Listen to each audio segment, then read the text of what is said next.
Hello, my friends. My name is Zeze Pade.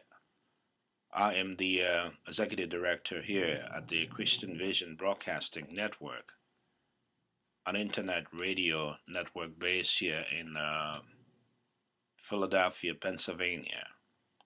I am a native of Liberia in West Africa, and having lived through the crucibles of war, having seen the devastation that war brings upon the suffering people, and seeing the urgency of time with the prevailing situation in Cote d'Ivoire, I have come to engage this topic from the very bottom of my heart to comment about the prevailing situation in Cote d'Ivoire in the Ivory Coast, and would like to stress the need for the church, the ecumenical body of believers,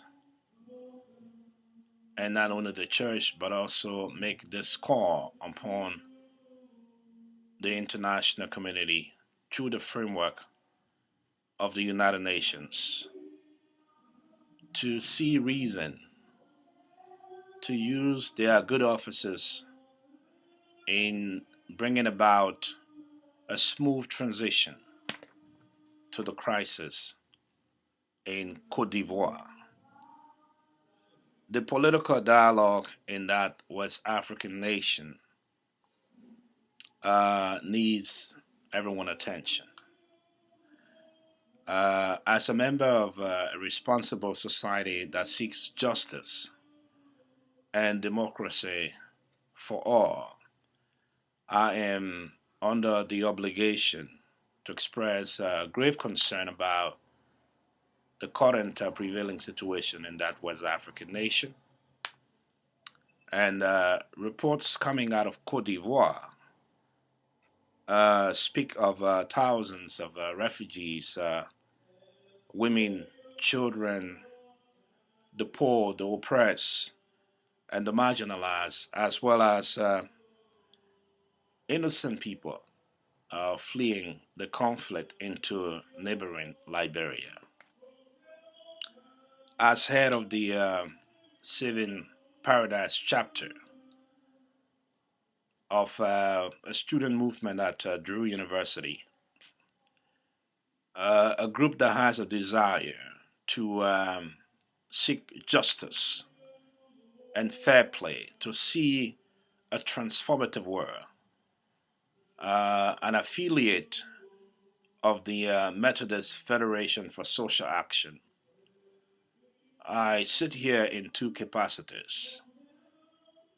I speak in my capacity as executive director of the Christian Vision Broadcasting Network here, and also want to express my concern as a student representative from Drew University concerning the issue of social justice relevant to the current situation prevailing in Cote d'Ivoire.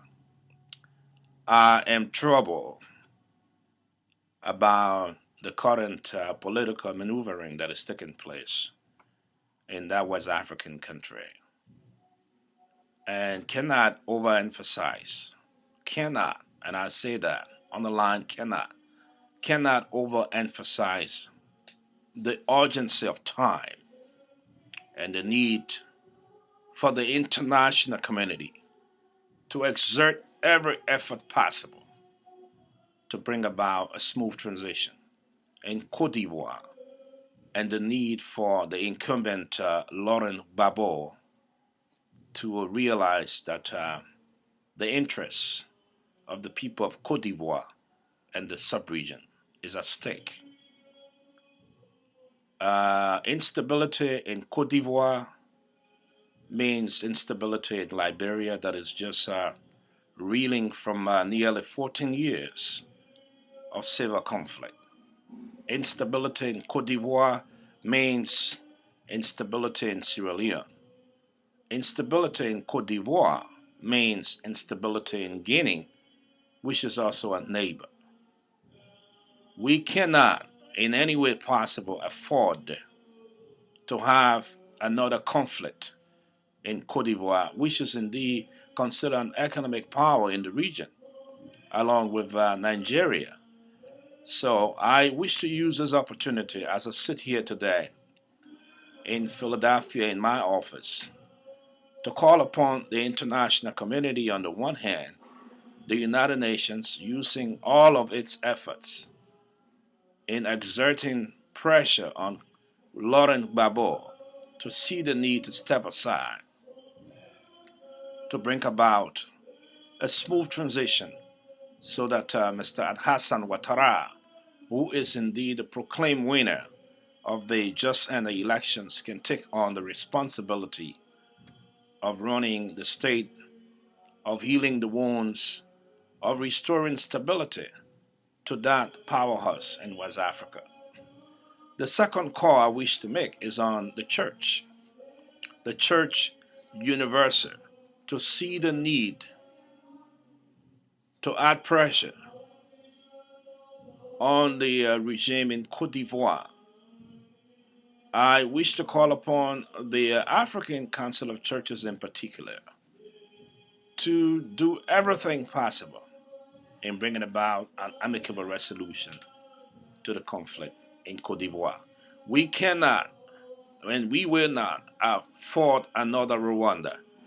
We cannot afford another Sierra Leone in Cote d'Ivoire. We cannot afford another Liberia in Cote d'Ivoire.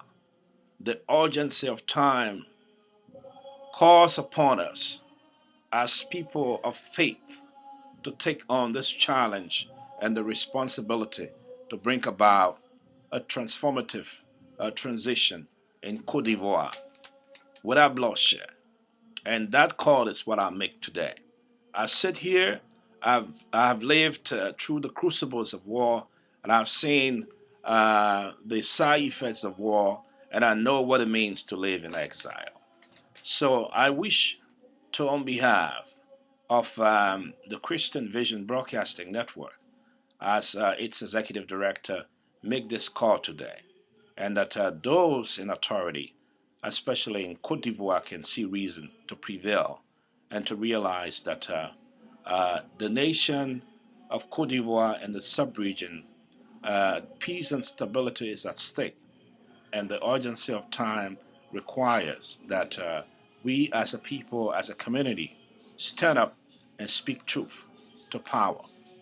The dictatorship can no longer be encouraged in Africa. We must put an end to the dictatorship in Africa and to bring about a tranquility, to bring about stability, to bring about reconciliation in Cote d'Ivoire. That is the call today.